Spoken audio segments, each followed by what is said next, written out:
અવારનવાર વિવાદોમાં સંપડાયેલી પોલીસની દાદાગીરીનું વધુ એક ઉદાહરણ સામે આવ્યું છે.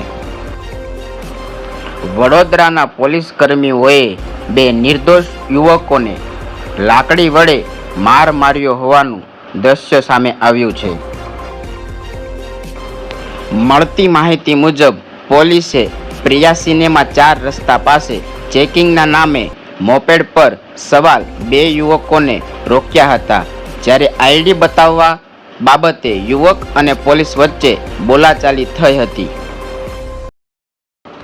આ દરમિયાન પોલીસ કર્મીએ ગુસ્સામાં આવીને યુવકને લાકડી વડે માર માર્યો હતો. જે જગ્યાએ બેરિકેટિંગ કરીને ચેકપોઇન્ટ બનાવવામાં આવ્યો હતો ત્યાંથી યુવકનું ઘર માત્ર 100 મીટર જ દૂર હતું. ફરી મળીએ ગુજરાતના સુપરફાસ્ટ ન્યૂઝ સાથે. નમસ્કાર.